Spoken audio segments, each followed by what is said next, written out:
Hello and welcome to a brand new episode of the Pick a Side podcast. My name is Joel Moran and this is now episode 77. In this episode, I will talk about the NFL's new media deal, Drew Brees retiring, the Dolphins cutting Isaiah Wilson, the Minnesota Vikings, Aaron Rodgers, and the player under the most pressure next season. Then I'm going to talk about LaMelo Ball and LeBron James' injury, how LeBron's injury shapes the Western Conference, and the Houston Rockets 20-game losing streak. There are a lot of good topics here. I can't wait to talk about them. I had made a topic list Sunday night with about 15 topics, and I thought a lot of them were good. Right now we have 10 because we are saving the other 5 for Thursday when Riv is available to do the show. Jack won't be because Jack right now has COVID. He's in quarantine. So I think he'll probably be back next week, I assume. And Riv on Mondays has to go to work usually at night. So that's why he's not available to do the podcast.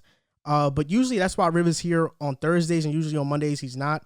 But yeah, I hate missing shows. I don't know if you guys can tell, but I absolutely hate missing shows.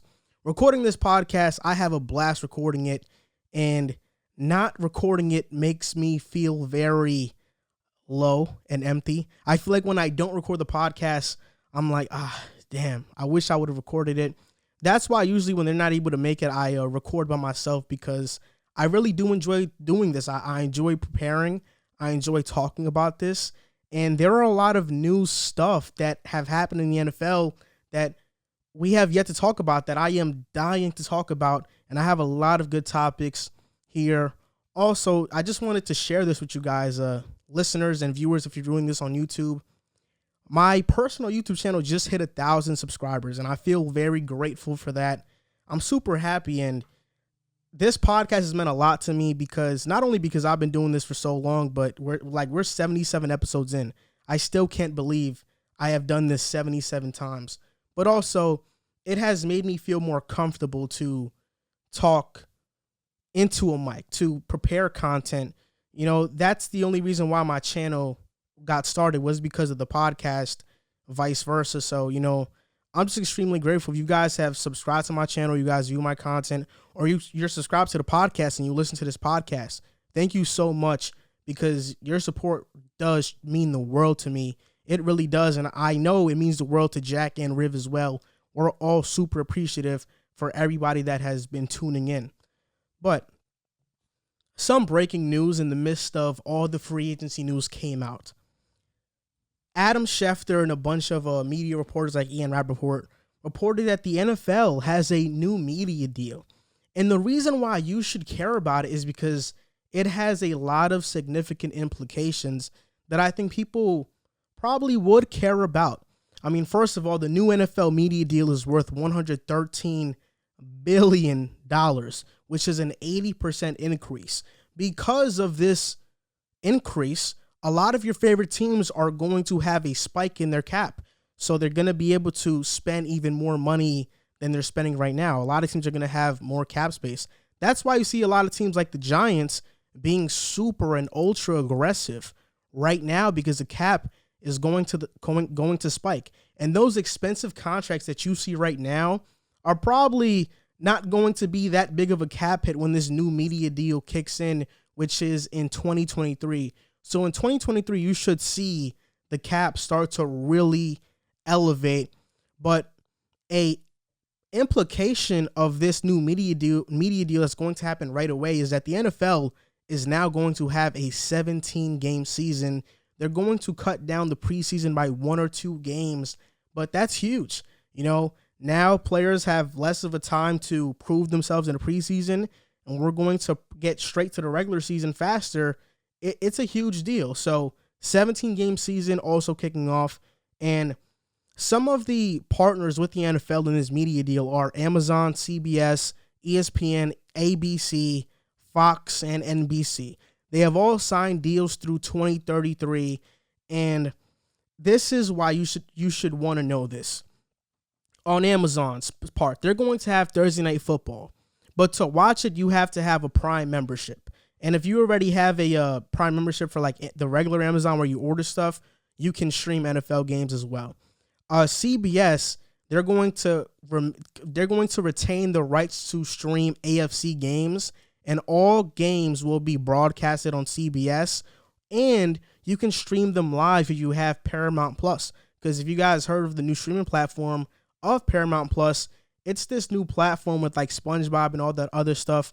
But next season, you're going to be able to stream CBS games on that streaming platform if you have it. And ESPN will continue to do Monday Night Football, and ABC is going to host 2 Super Bowls in this like time frame. And also Fox retained its rights to NFC, but some games will be streamed on Tubi TV.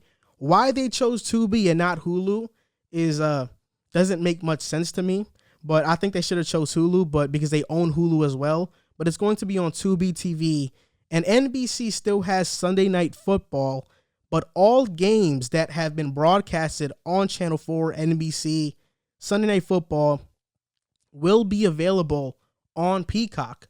So I think this is huge, because if you're somebody like me that has NFL Game Pass, you could probably not get NFL Game Pass, but still watch these games pre-recorded on Peacock or Paramount Plus or Tubi TV. I think that's a huge deal. But if you're someone like me, you probably still have Game Pass because you love to watch the other included stuff that the NFL has to offer. So yeah, every single network is paying about $2 billion a year, except for Disney. Disney is paying more, which is kind of weird to me. And yeah, NFL is going to head into a 17-game season, but I think this new media deal is huge, not only because the elevated cap space, but because of all the different accessibility that you guys can have when watching these games. Oh, if I don't want to watch the Sunday Night Football game right away, I'll watch it on Peacock tomorrow. You know, I think that's huge. That's a really big deal. So I think it's good that the NFL is going into that streaming route, and networks are all in on streaming now, honestly. So I think that's huge. Another thing that happened that got overshadowed by the free agency period is that Drew Brees retired. And I'm kind of sad about it, because Drew Brees has been one of my favorite quarterbacks to watch. He's one of my favorite quarterbacks all time. I had recently bought his book. I'd be lying if I said I read it yet, because I have not read it yet. It's a very long book, and I like to read books in one sitting. So I had bought his book because it's a book about, you know, his trial and tribulations and how he got to where he is now. I'm pretty sure it's an amazing book. I haven't read it yet. But I just want to make this segment as a tribute to Drew Brees and just look back at his amazing career, because I think I haven't got to talk about this yet. I haven't got to talk about this in depth, and it's something that I want to do because Drew Brees deserves it. And I think any football fan that has been watching football for the past 10, 20 plus years knows that Drew Brees deserves this as well. So he was the first pick in the second round of the 2001 draft. In his 5 seasons with the Chargers, because he got selected by the Chargers, he went 30-28. He threw for 12,000 yards, 80 touchdowns to 53 interceptions, and had an 84.9 quarterback rating. He made 1 Pro Bowl in that time span. Because of a shoulder injury, I believe, the Chargers decided to let him walk because they had drafted Phillip Rivers. And because of that, Drew Brees ended up with the Saints and was paired up with Sean Payton. And with the Saints, he came right when they had Hurricane Katrina. The city was in a dark place, and Drew Brees going there put a spark to the city. I mean, he joined them in 2006. He made a Pro Bowl the first year that he joined the Saints. He became an All-Pro as well. And the Saints went 10-6, and Brees threw for 4,000 plus yards, 26 touchdowns to 11 interceptions. In 2009, he won the Super Bowl. The Saints went 13-3. They beat the Colts 31-17. And that year was my first year watching football. Like, actually watching football, that was my first year. I was about, I think, 10 or 11. 2009, right now I'm 21.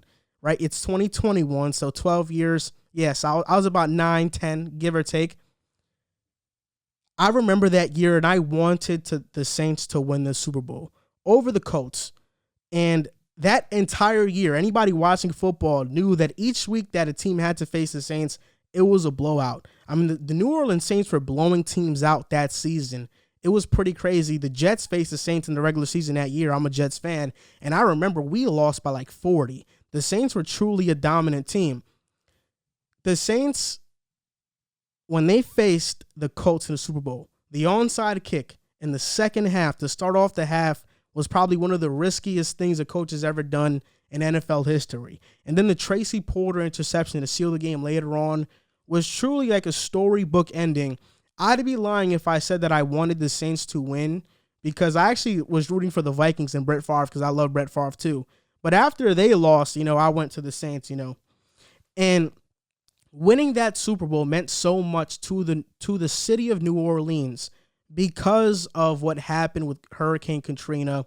Because if you look at the Saints' history, it's not too great. It hadn't became a great organization, sort of say, until Drew Brees and Sean Payton, teamed up there. So I think a lot of what we view the Saints as now has to do with Drew Brees and Sean Payton.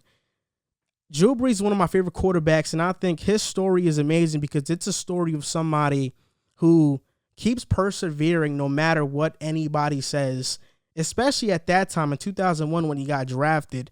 Nobody wanted to take a short quarterback. Even now, now it's not even a big deal. Kyler Murray and freaking Baker Mayfield are the number one overall picks, and they're 6 foot and under. Baker's just 6 foot, but Kyler Murray's like 5'10". Even a few years back, like in 2012, Russell Wilson went in the third round because he was short. Imagine in 2001 with Drew Brees being 6 foot. Nobody wanted to take a chance on him, and he was a great college player. So Drew Brees' story is just a story of perseverance. And imagine your first NFL franchise giving up on you, and then you having ultimate success at your second one. There are a lot of hurdles that Brees had to go over, and that's why I think he's so important to football history, but also it's just an important story to know, because if you want to be inspired, if you want to be motivated, his story is amazing. After 2009, when they won the Super Bowl, things kind of went downhill. I mean, they got upset by the Seahawks the very next year. Marshawn Lynch had a phenomenal performance. Then as years went on, their defense got really bad. From 2014 to 2016, they had the 28th ranked defense, the 32nd ranked defense, and the 31st ranked defense.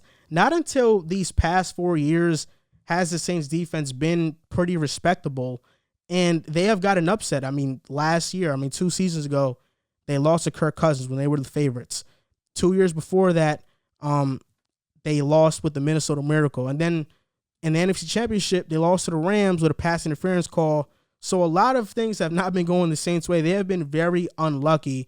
But Drew Brees is going to retire as the all-time NFL passing yards leader. Drew Brees will probably pass him in that, so he'll finish with the second most all-time, most likely. He's going to finish with the most passes completed, second in passing touchdowns, fifth in passer rating, second in completion percentage, and he's going to finish his career as a 13-time Pro Bowler, 2-time Offensive Player of the Year, 2004 Comeback Player of the Year, and a Super Bowl champion. One hell of a career for an all-time great who has meant a whole lot to our lives, watching football, loving football, and appreciating the game. I'm going to miss Drew Brees a lot because he was one of my favorite players growing up. So much nostalgic memories are tied to watching the Saints when I was younger. So yeah, it sucks that we're getting older and he's getting older and everybody else is getting older, because soon we're going to say this about Tom Brady. Soon we're going to say this about LeBron James. So just appreciate greatness while it's happening right now, because just like that, it all can be over. But shout out to Drew Brees for an amazing career. I'm going to miss watching him play football. We always love a story when somebody makes the most out of their opportunities. And ironically, a lot of people also love stories when people don't make the most of their opportunities because it creates a viewership. But me, I just feel bad. A lot of times we build people up to bring them down, but some people don't even get brought up and they bring themselves down. That's a perfect example of Isaiah Wilson. Isaiah Wilson was drafted by the Tennessee Titans with the 29th overall pick in 2020. He was a 5-star prospect out of high school, the 17th best player in the country. He was 6'7", 345 pounds, still is that. I mean, a monster of a man. He's 6'7", all the intangibles to be a really great offensive lineman. He goes to Georgia, plays 3 seasons, then in the senior season, he bypasses it to enter the NFL draft. He gets drafted, and this is the timeline of when everything before everything went downhill for Isaiah Wilson. Once he got drafted, he was put on the COVID reserve list before training camp. Around August, he finally signs his Tennessee Titans contract, and then in the middle of the month of August, he receives a trespassing warning, and the Titans handled it internally, so word didn't get out at that time. Then after that incident, Isaiah Wilson was put on the COVID reserve list again, and then in September, he was arrested for driving under the influence. So we can see a pattern was starting to happen with Isaiah Wilson, that he couldn't stay out of trouble and he couldn't just focus on football. Then in October, he was finally allowed to play and return to practice with the Titans, and he made his debut. He played 3 snaps, and even though he played 3 snaps, it gave a lot of people hope that, okay, finally Isaiah Wilson is on the field. He's showing some good signs of improving his life and maybe focusing on football. And then in December, Isaiah Wilson was suspended for violating team rules. And then in February, he writes on Twitter that he's done with football as a Tennessee Titan. And that was the end of Isaiah Wilson's tenure as a Tennessee Titan. A wasted opportunity for him, a wasted pick by the Tennessee Titans, a waste of time for everybody in that organization, and including Isaiah Wilson. Then he gets a second chance, kind of like what Dwayne Haskins is getting right now with the Pittsburgh Steelers. The only difference is that Dwayne Haskins, it looks like he's doing his thing. It looks like he's focused. He's back on track. Isaiah Wilson, a week into getting traded by the Dolphins, and they didn't give much up. They gave a 7th-round pick, but they got one back. So they basically got Isaiah Wilson for free. He was released by the Dolphins, and nobody knew why. How could he be released so soon? But information about that came out too. He was hours late for his physical. He was late for his onboarding process. He didn't show up for voluntary workouts that he said he would show up to. And the Dolphins cut him because the Dolphins aren't going to play. You know, you only get so much opportunities. And I'm watching Last Chance U basketball right now. It's an amazing show. I'm on episode 8, I believe. And these kids are in JUCO and they're trying to make their way to play in Division 1. And these kids, from what I can see, they have troubled backgrounds. They're trying to find their way. And the coaches that are there working with them, they care about them deeply. But there comes a certain point where you become more trouble than what you're worth. And Isaiah Wilson, that's exactly his case. Okay, we know you're talented, but we're not going to deal with this. You know, on the high school level, on the college level, coaches will deal with that sort of stuff more because they want to win and they know you're probably the best player. In college, Isaiah Wilson was probably the 4th best player on his team, most definitely a top 10 player. In high school, he was the best player on his team. So coaches, because they don't want to lose Isaiah Wilson on game day, they're going to coddle him. They're going to make him feel at home. They're going to do whatever it takes to make sure Isaiah Wilson is happy. But then when you get into the NFL or the NBA or whatever profession that you get into, you quickly realize that you aren't the best one. You aren't the most talented. You aren't getting paid the most. You are just a rookie when you get there. And if you act out like Isaiah Wilson is acting out, not showing up, not being committed, just brushing everything off, they don't deal with that. You're going to get cut. You're not going to have another opportunity. The Titans basically gave up on Isaiah Wilson in 1 year. The Dolphins gave up on him in 1 week. I just hope that he doesn't give up on himself because it seems like he doesn't care. He just wasted an NFL opportunity, and it's very sad. He's only 22 years old, which is crazy because most of us, let's be honest, at 22 or in our 20s, we make mistakes. We all make mistakes. We all, aren't the most mature around that age. But when you get into a profession as gruesome as the NFL or NBA, professional sports, you have to be mature at that age, or you have to be insanely good, one or two. Because in the real world, people don't put up with those type of stuff. You're either all in or you're all out. That's pretty much how it goes. And at 22 years old, I just hate to think that he has ruined his life already.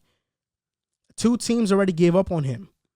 2 teams. 1 team after a week. That is saying something big. And you can't get help if you're not willing to help yourself. In order to receive help, you have to be able to help yourself. And he's not in a position to help himself right now because he just doesn't want it. When looking for an example of all the things not to do, look no further than Isaiah Wilson. This is a player who just wasted his NFL opportunity, his NFL career. He just wasted it right in front of our eyes.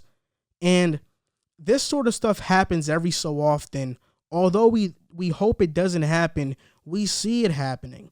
And I think everybody on the internet is very malicious towards these people that do this type of stuff because we recognize the opportunity that this guy was presented. We recognize the opportunity that this guy was presented with an opportunity to make millions of dollars, have financial freedom, take care of his family for generations, and he just threw it all away because he can't commit.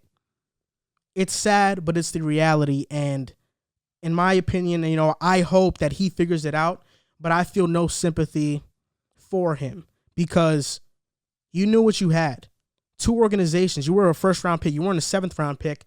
2 organizations, specifically the Titans more, did everything they did everything to try to make you feel welcomed, to try and make it work out with you. And what did you do? You threw it all away. I don't know all the ins and outs of what happened with the situation, but from what it looks like this guy was just lazy, and this guy just didn't care.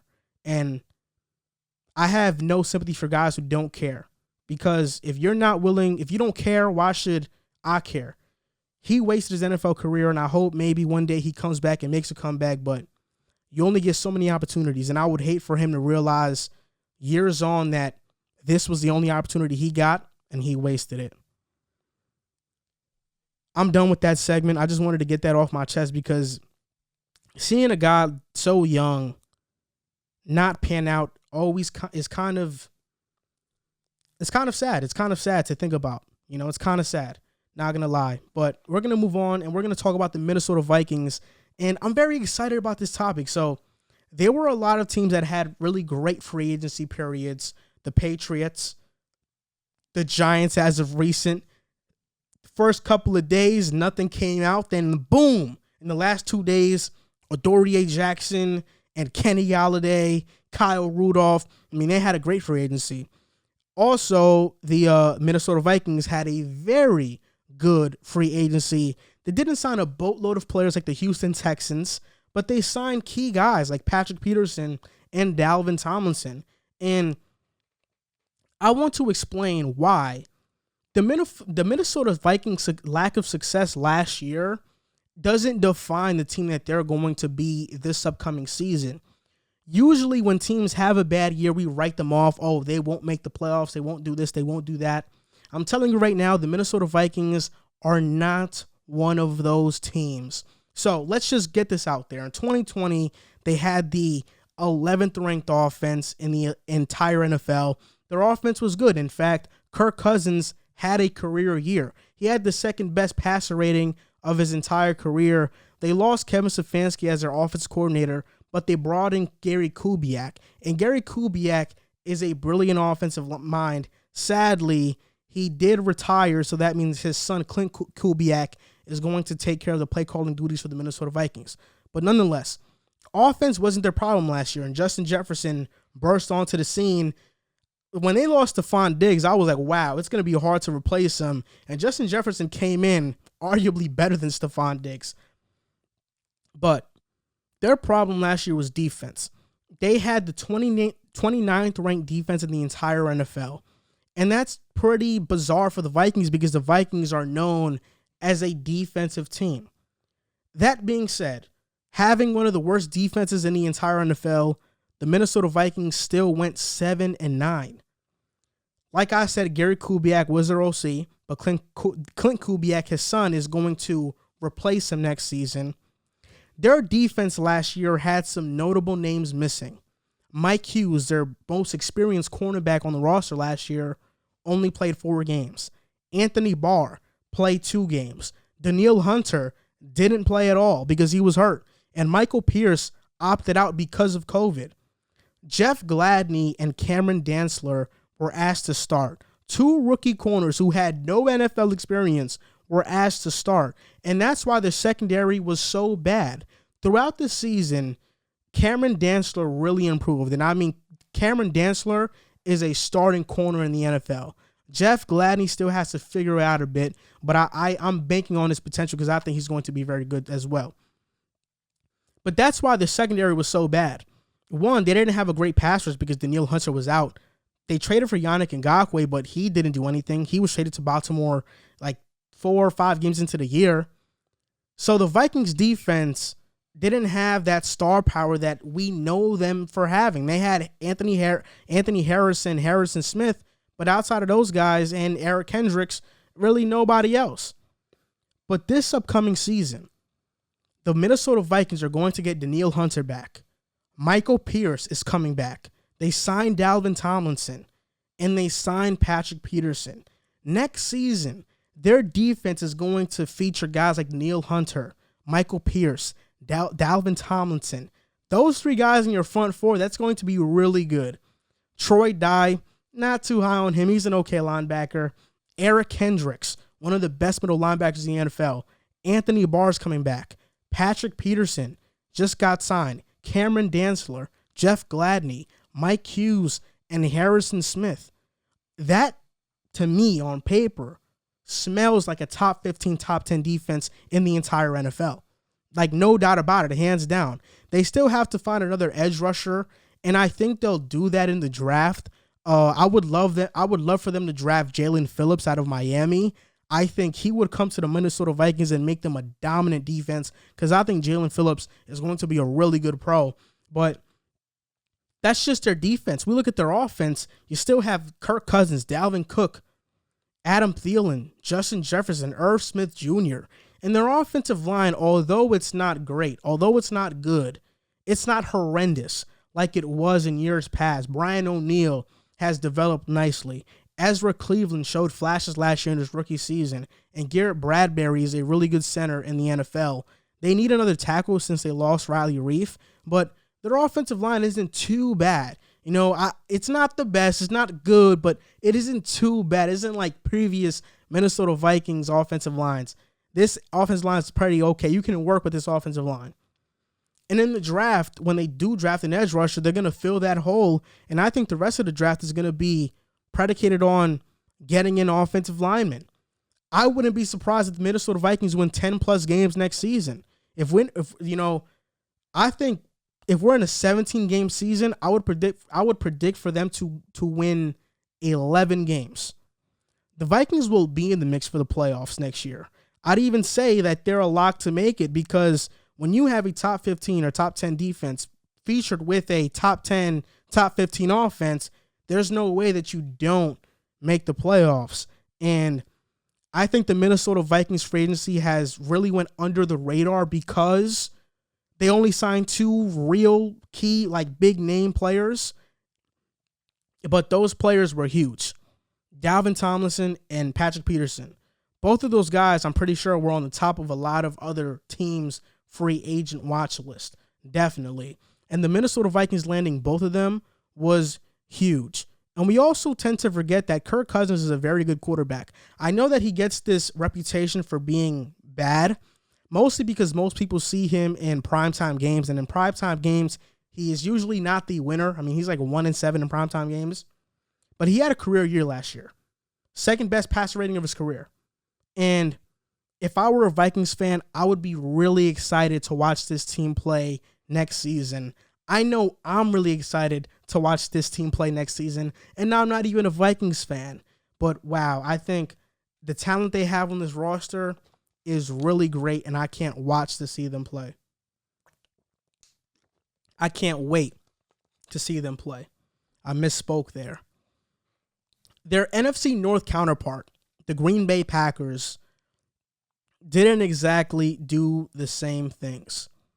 The Packers have not made free agent moves thus far, and it worries me. The Green Bay Packers haven't made any notable free agent moves thus far, and this is why it matters. The only thing that they did is re-sign Aaron Jones, which was huge. I'm not going to lie. It was big bringing him back. They also put a tender on Robert Tonyan, a second-round tender. He's not going anywhere. That was a big deal too. But their lack thereof of being aggressive in free agency tells me a lot about the mindset of their organization. They're fine with being good enough, and they don't really care about being great or being the favorites. And in life, you have to adapt. All the best companies in the world that you see have adapted. Netflix, they used to sell CDs. They adapted to streaming because that was the way the world was going. Since Netflix adapted and had a lot of success, now you see every single other company adapting. Disney is adapting. They released Disney Plus. NBC is adapting. They released Peacock. CBS, their parent company, Warner, they're adapting. They released Paramount Plus. Every single company is adapting right now. And you see a lot of NFL teams adapting as well. The Giants, coming into this free agency, didn't have much money. But because of their workaround the cap, they were able to re-sign Leonard Williams. They were able to sign Kenny Galladay to a big-time deal. They were able to sign Adoree Jackson. They adapted. The Rams have been in cap hell for the last couple of years. They even traded Jared Goff and had a gigantic dead cap hit. But restructures have made them be now over the cap. They adapted. The New Orleans Saints, they were $100 million over the cap. And they got to zero because they adapted. They know how to work around the cap. And the Packers' lack of free agent moves because they don't have cap space is a big, giant excuse because other teams have shown the ability to adapt and to make these big-time moves when we all think they don't have the cap space to do it. In an era where salary cap space is such a facade, you can manipulate it in so many different ways to go out and get big-time players, and the Packers just haven't capitalized, knowing they have one of the all-time great quarterbacks on the roster. It's ridiculous to me. While they did re-sign Aaron Jones, and I guess that's great, they lost Corey Linsley, their all-pro center. So, you can give or take on that. Would you rather have a running back or would you rather have your all-pro center? I'd rather have Corey Linsley, but I get Aaron Jones' impact, which is why I'm not mad at it. In 2019, the Packers did make a splash of signings. They signed Adrian Amos. They signed Za'Darius and Preston Smith. But before then, their big-time signings were Charles Woodson in 2006 and Julius Peppers in 2014. This is not an organization known for making big-time moves. They're not. 2019 was an anomaly. And history is repeating itself because they're not making a big-time move now. The Packers aren't aggressive enough in trying to bring in talent. They act as if they don't have Aaron Rodgers on the roster, and that drives me crazy. In last year's draft, they drafted Jordan Love with the 26th overall pick. They traded up to get Jordan Love. He probably would have been there where they were picking, but they traded up to get Jordan Love. And this leaves everybody wondering why. Why draft the quarterback when you have an all-time great one already and you know that Aaron Rodgers needs a receiver? Nobody gets it. And now I feel extremely bad for Jordan Love. Because if Jordan Love is not a Pro Bowl player or an all-time great, this was a whiff of a pick. Imagine that. Imagine being the 26th overall pick in the NFL draft and being a whiff if you're not a Pro Bowler or an All-Pro player. I would argue that Jordan Love has more pressure on him than Tua, than Burrow, and then even Justin Herbert. Jordan Love has the most pressure in this draft. And want to know why? Because Jordan Love did not play his first season. He's going to sit. So that means when he is ready to play, he's expected to do something. The time for him to grow, the time for fans to be patient with him is going to be like this. Fans aren't going to be patient with Jordan Love at all because he had time to sit. He has to literally, in his first start, look like Patrick Mahomes or better. And I think it's very unfair to him. And then they drafted A.J. Dillon in the second round. I thought that was a good pick. They drafted Josiah DeGuara in the third round. I think that was a good pick, even though he hasn't shown much to this point. But the Packers' biggest need going into the 2020 NFL draft was wide receiver. And they didn't draft a wide receiver. In historically wide receiver loaded draft class. We've seen other teams make moves to try and surround the franchise quarterback. Kansas City Chiefs signed Joe Thuney to an $80 million deal. Where did they get the cap space from? Nobody knows. But the Packers, not only can they sign big-time free agents, but they can't even draft what Aaron Rodgers needs the most, a wide receiver. They can't even draft it. You always find a way to get what you really want.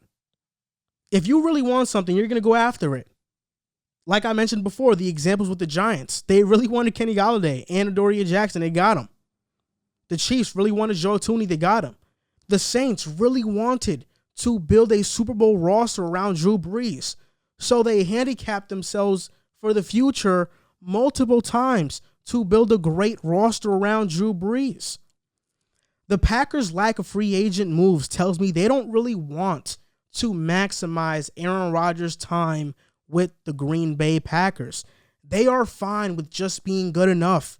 And for other teams, that's fine. But when you have Aaron Rodgers on your team, it's not. I'm actually pretty ashamed that the Packers are not making any moves. I thought they were going to get J.J. Watt. Of course, I was wrong. I thought they were going to make way more moves than what they made. I just hope that the Packers are right about this. I hope that Jordan Love turns out to be a great quarterback because I do like Jordan Love a lot. I do hope that in the long run, it does pay off because right now it's not looking very good.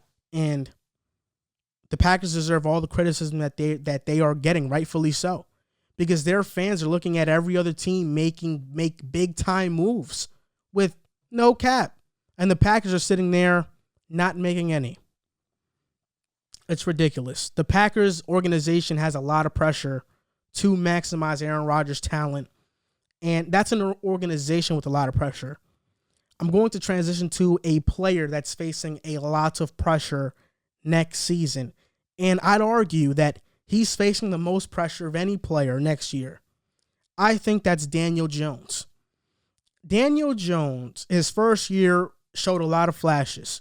He threw for 3,000 yards, had 24 touchdowns to 12 interceptions, an 88 quarterback rating pretty much, 62 completion percentage, but he had 18 fumbles, which was a problem of his. The good news is that in his second year, he went from 18 fumbles to 11, which is pretty good. It's an improvement. He also played one more game in the second season, and his numbers all around kind of dipped.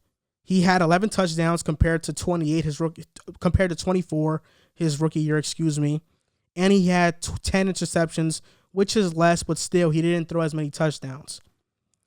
Daniel Jones is the first rookie to have 4 more touchdown passes and 3 or more road games in a single season.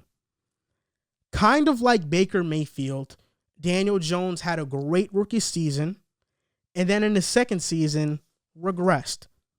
The difference is that Baker Mayfield in his third year did good again. Now, what is Daniel Jones going to do? Quarterbacks nowadays get a timetable of about 2 to 3 years. 3 to 4 years if you're lucky. Sam Darnold got 3 years. He's about to be gone from the Jets. The reason is because with so much quarterback talent coming into the draft every single year, there's no point on experimenting with a quarterback that doesn't have franchise potential. Teams aren't looking for Joe Flacco's anymore. Teams are looking for Patrick Mahomes. So they're always going to try to shoot and hit a star, even if they miss. They're going to try.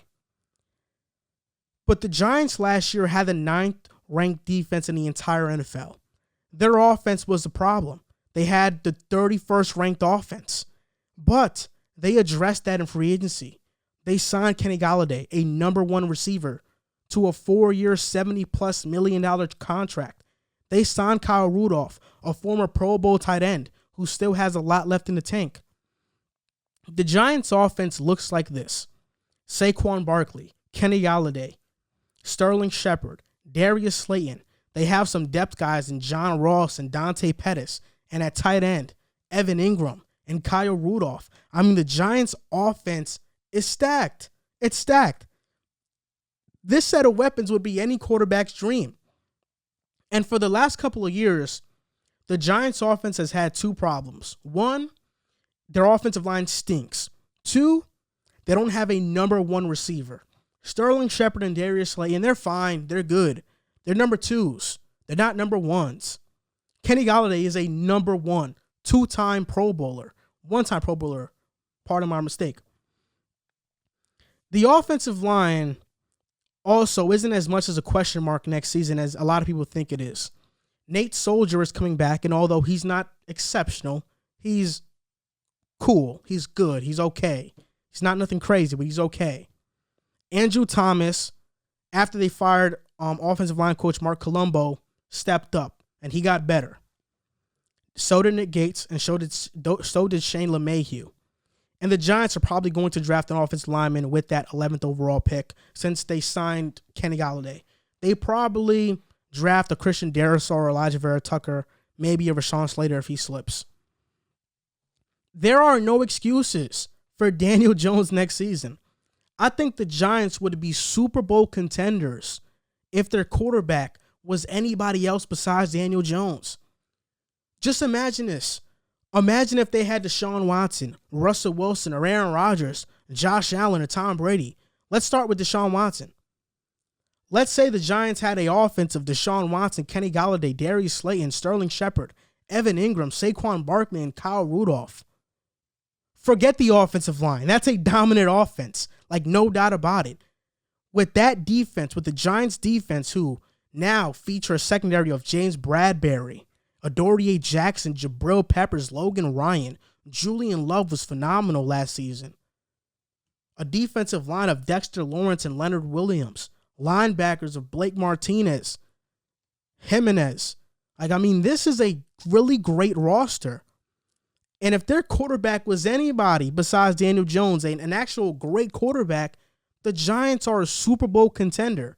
But because it is Daniel Jones, but because his future is uncertain, because we're not sure if he is going to be a good or great quarterback, the Giants might not even be a playoff team. We're questioning if the Giants are going to win the NFC East. And ironically, Washington is in the same position. Washington just needs a quarterback, and they can get over the hump. Same thing with the Giants. They are in similar positions. Because of Daniel Jones, we are not even sure that they're going to make the playoffs. And I think the Giants have a Super Bowl caliber roster. Daniel Jones has to take a massive leap next season. He is the player with the most pressure on him. No other team around the NFL that features a young quarterback got this many weapons for their young quarterback. The New York Jets never surrounded Sam Darnold with this much talent. Ever. Even in Miami with Tua. His time is ticking too. And Tua doesn't even have this much talent on offense. Daniel Jones does. So that's why I think he's the player with the most pressure next season. And if he doesn't play great, he will be replaced. And pretty bad timing for the Giants because next year, outside of Sam Howell, I don't know who else is a sure thing in that draft. But that's for next year to talk about. This year would have been the perfect year to move on because you got guys like Trey Lance, Justin Fields, Mac Jones, Zach Wilson, Trevor Lawrence. I mean, this is a really quarterback-heavy draft, but Daniel Jones is under a lot of pressure next season, and let's see if he lives up to it. So that is it for the NFL portion of the podcast. I'm now going to move into the NBA portion of the podcast. It's going to be relatively quick. This episode wasn't supposed to be a long episode because most of the topics that we're going to talk about next episode on Thursday. I just really didn't want to miss this episode. Like I said before, I love recording this podcast. Like, it's my favorite thing. If it wasn't for saving topics for Thursday, this would probably be a 2-hour show of everything I really want to talk about. But I want to save the topics because I think it's a lot more fun when all of us talk about it. So, yeah, pretty much that's how I feel. If you guys made it through this far, then I appreciate you guys. It means the world to me. But, yeah, just a recap of what I talked about. Daniel Jones is under the most pressure. The Packers organization is failing Aaron Rodgers. Isaiah Wilson wasted his NFL career pretty much. Drew Brees had a great NFL career, Hall of Fame, one of the best I've ever seen. And I also talked about the new NFL media deal.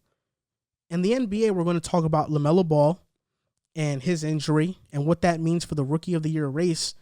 Then I'll talk about LeBron James and his injury and what it means for the Western Conference as a whole. I had to drink a sip of water. I always have to do that a couple times in an episode. I'm trying to learn how to not do it anymore. See, big time shows like Colin Cowherd, who's amazing, First Take, they get commercial breaks. So in their commercial breaks, they can sip water, they can do what they got to do. But here, this is straight through, live, uncut. So you're going to see some slip-ups like that. But let's get to LaMelo Ball.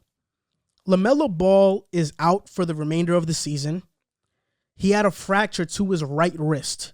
He got it after stealing a pass in the Clippers game that they played, I think, yesterday or 2 days ago. He was fouled when he was going up for a layup, and he fell on his wrist awkwardly. You can see he was in pain. When you watch the video, you could already tell. He still hit both of his free throws, I believe, which is pretty amazing. But he is out for the year. He was averaging 16, 6, and 6. But in his starts, he was averaging 19, 6, and 6. So he upped his points per game by 3 points, but his assists and rebounds pretty much stayed the same.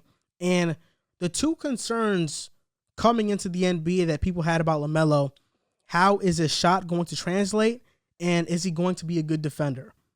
Both of those are out the window because his shot has translated, and he has been a good defender to this point. Because of his size and intangibles, he's been a really good defender. LaMelo Ball, to me, would have easily been the Rookie of the Year had it not been for him getting injured. And it's a shame that he's out. He was the most exciting rookie this year to watch. He was the most exciting rookie in a long time. I mean, he's the most exciting rookie that I've ever watched. His passing is special. In fact, everybody talks about Jason Kidd, and I think that is a good comparison because their passing is very similar. But another guy I would compare him to was Tyreek Evans. Tyreek Evans' rookie year. Tyreek Evans in his rookie year averaged 25 and 5. I think he was more of a bona fide scorer than LaMelo.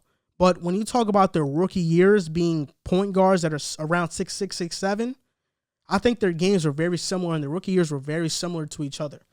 I mean, there was no question that LaMelo was winning the Rookie of the Year if he had stayed healthy. Like, no question. He's a special passer. He's a special player. And what's even scarier is that he hasn't even really figured out the game of basketball yet. Like, he's still learning. He's playing off of instinct right now. He's not playing off of knowing where all the guys are, watching film, and really understanding the game mentally. That takes years to learn. That is scary because imagine how good LaMelo Ball is going to be. That's the question I ask. This is just him as a rookie at 19 years old. Imagine him at 23. LaMelo is going to be special. The good thing about the injury is that it was a right wrist fracture, I believe. And I say that's a good thing because it's not serious. It's not going to be detrimental to his long-term career. If it was an injury like an ACL or an Achilles, then I would be like, is LaMelo going to come back the same? But since it's a wrist injury, nobody should be questioning if LaMelo is going to come back the same. LaMelo is going to come back the same and even better. Like, no doubt about it. And while he's out for the season, like I said, I think it's going to be better for his game long term because it's not a significant injury. He's going to get some time off now, and he's going to get to practice. He's going to get to do a lot of other stuff. So I think he's going to be really great next season. But I also said earlier, LaMelo Ball was a runaway rookie of the year. But now, since he got injured, who is the rookie of the year? And D'Angelo Russell kind of gave this a sneak peek. He tweeted out rookie of the year with the question mark and an emoji to like an Anthony Edwards highlight or something like that, which was really bad timing by D'Angelo Russell because, I mean, come on, you look like a buffoon doing that. Like, who does that? Like, come on. A guy just got injured and that's your reaction. Then again, that is the same guy that did snitch on Nick Young for cheating on Iggy Azalea. So, can't really trust those guys too much. But Anthony Edwards is probably going to win the Rookie of the Year now. Because who are the other guys in the race? Tyrese Halliburton, Emmanuel Quickley, Sadiq Bey. Not enough guys for me. Tyrese Halliburton has been good. He has been efficient, but he hasn't been spectacular. Like, he's been a good rookie. Like, he's been great for a rookie, but he hasn't been LaMelo, and he hasn't been Anthony Edwards. The only thing that was holding back Anthony Edwards was his efficiency, but he started to pick that up. I mean, since the All-Star break, Anthony Edwards is averaging 27 points, 6 rebounds, and 3 assists per game. He's shooting 44% from the field and 39% from the three. And the closest to him in the race is probably Tyrese Halliburton, and Tyrese Halliburton is averaging like 12 points per game. So there is no way that he's going to win over Anthony Edwards. Plus, you put Edwards' stats on top of his highlight clips, his dunks, his posters. They've been phenomenal. Because of that, there's just simply no way that they give the Rookie of the Year to anybody else. Anthony Edwards is going to win the award. We know that he's a lock to win it. I think he's a lock to win it unless he gets hurt too. But yeah, I think it's a shame because LaMelo, I think, deserved it this year. He was by far the best rookie and most exciting rookie to watch. I hope he comes back better. And I don't, I know he's going to come back better, but I hope everything goes well for him. I'm going to miss him watching him play this season because he was really phenomenal. He was a great player this year. Another player that had an injury was LeBron James. LeBron James is going to miss several weeks with a high ankle sprain. And can the Lakers maintain their playoff standing without LeBron and Anthony Davis? Because Anthony Davis is not playing either. The Lakers don't have LeBron, and they don't have Anthony Davis. They are 0-2 without LeBron so far. They are 11-9 without Anthony Davis. So even when it was just LeBron on the court, the Lakers were struggling. They weren't winning games. Now they don't have both. They're currently the 3rd seed at 28-15.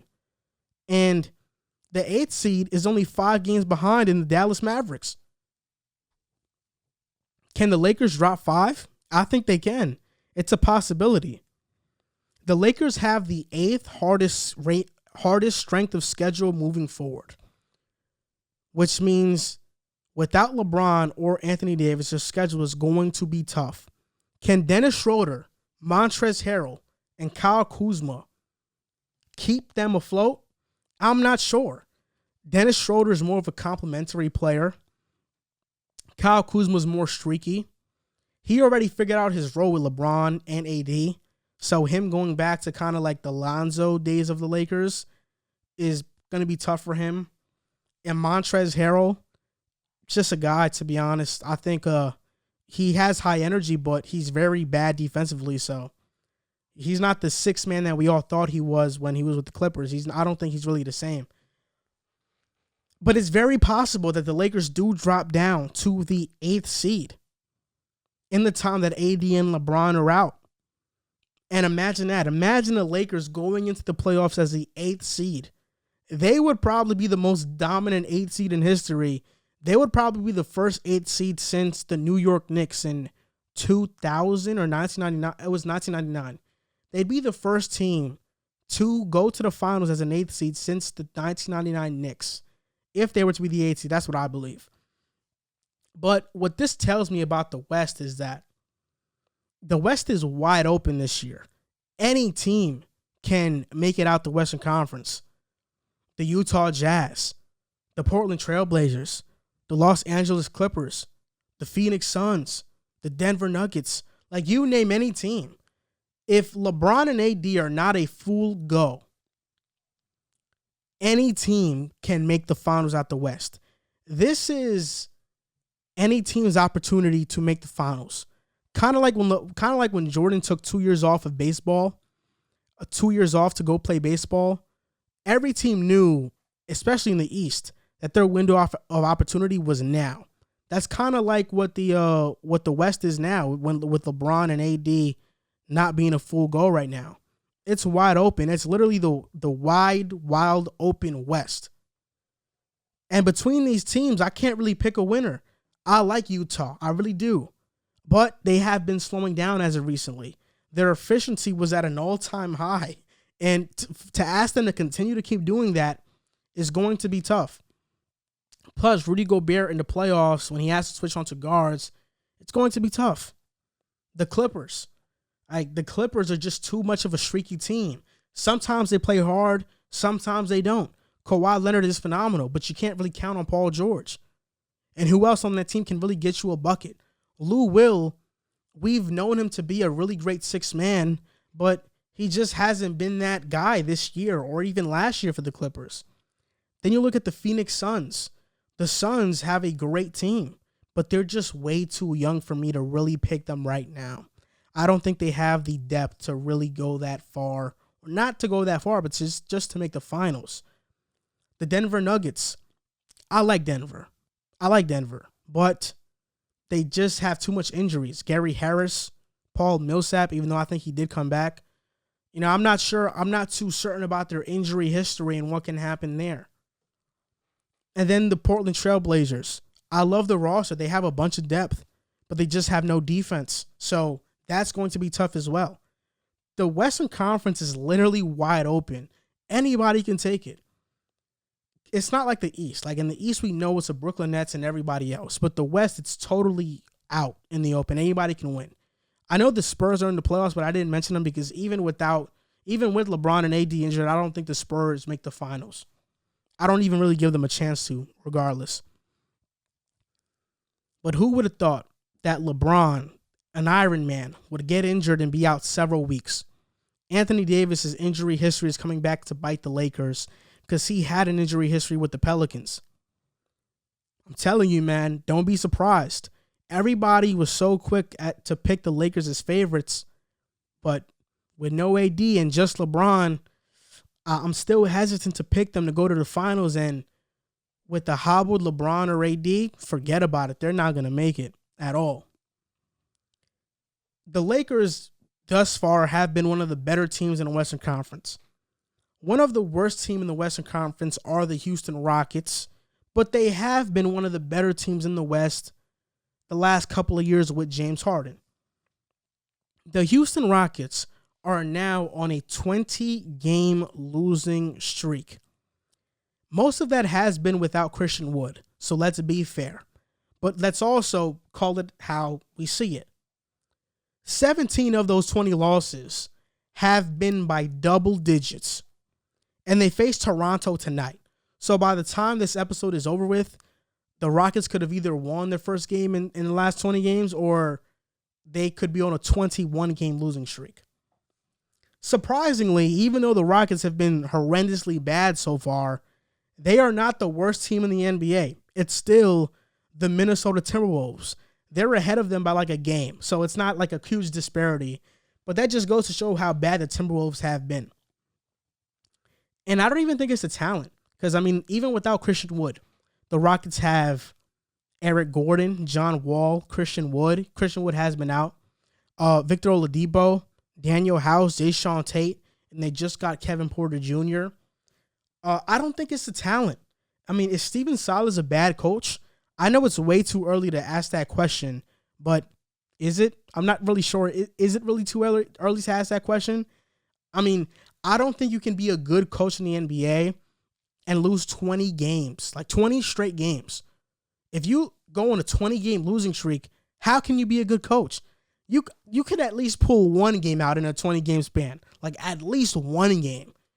But to go on a 20-game losing streak, and then after his 20th loss, I saw the press conference for Stephen Silas, and the entire time his head was down, his hand was on the top of his head, and I'm like, that doesn't look like a leader to me.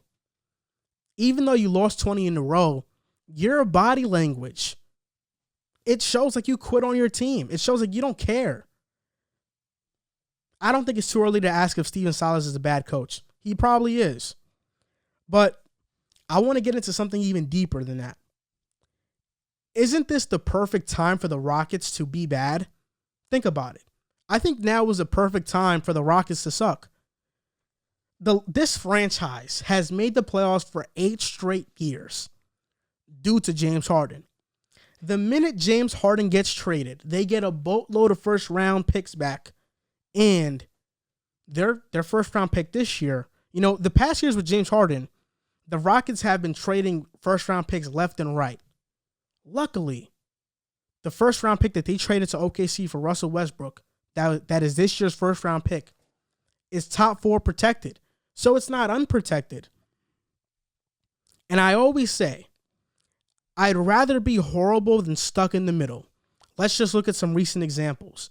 The early 2010s Atlanta Hawks teams. They were always a playoff lock, but we always knew they weren't going to go anywhere. The Indiana Pacers now. We know they're good, but they're not going to go anywhere. The Orlando Magic right now. They made the playoffs last 2 years, and now they're really bad because they didn't trade Nikola Vucevic earlier, and they still are hesitant to trade him now. The 76ers realized, maybe it is better to be horrible than to be in the middle of the pack. And because of that, Sam Hinkie tanked. They adopted the slogan, trust the process, and they got Ben Simmons and Joel Embiid and a bunch of other draft whiffs among them. But they got their core of players in Simmons and Embiid. Because the Rockets are so bad, they have the second best odds to land the number 1 pick this season. But like I said, if it drops out the top 4, then that pick is OKC's pick. If the Rockets get a top 4 pick, let's not even talk about number 1. They'd have a chance to draft Cade Cunningham, Jalen Suggs, Jonathan Kuminga, Evan Mobley, Jalen Green. Cade Cunningham probably won't be there, probably not Jalen Suggs, but they'd have options. I mean, Kuminga, Mobley, and Jalen Green.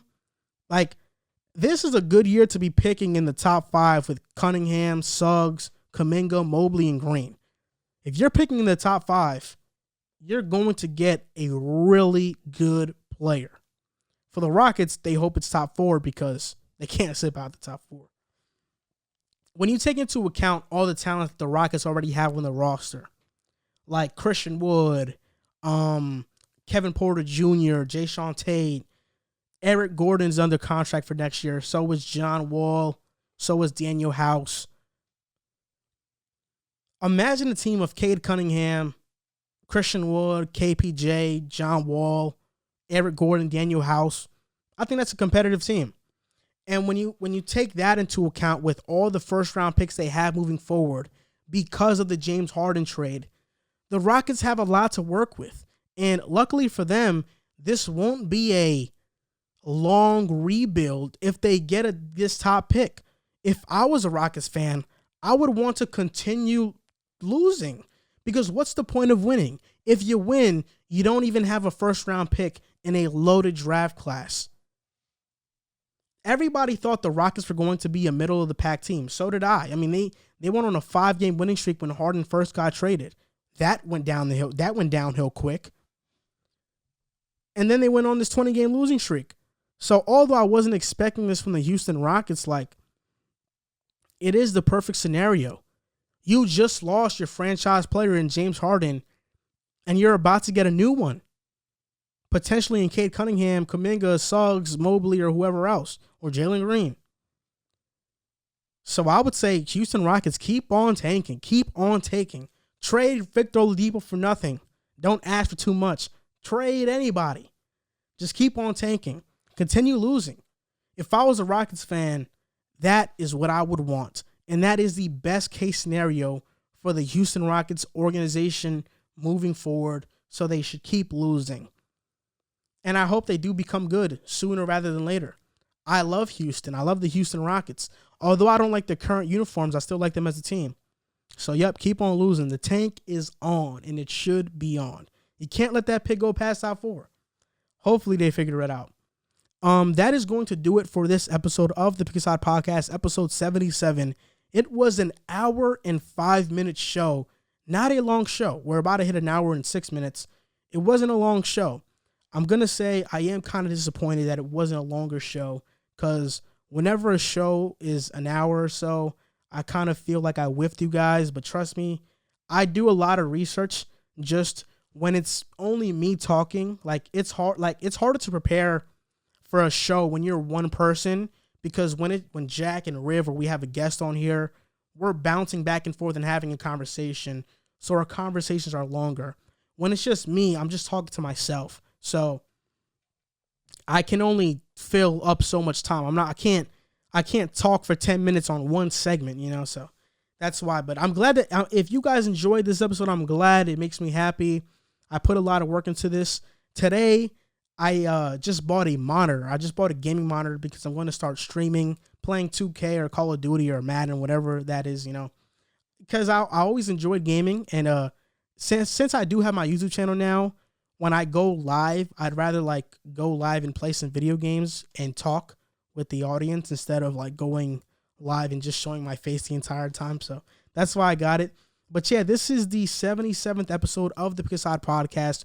You guys can find us on Instagram and on Twitter at Pick a Side Podcast and on Pick a Side and at Pick a Side Pod. And on TikTok, you can find us at Pick a Side Podcast. If you guys would like to review us on Apple Podcasts and write a review, it would mean the world to us. We read them on the podcast at the beginning of the show so everybody can hear it and, to give you guys some airtime. We love people that support the show. So thank you guys so much. This is going to do it for the 77th episode of the Pick a Side Podcast. So if you tuned in, thank you, and I'll see you next time.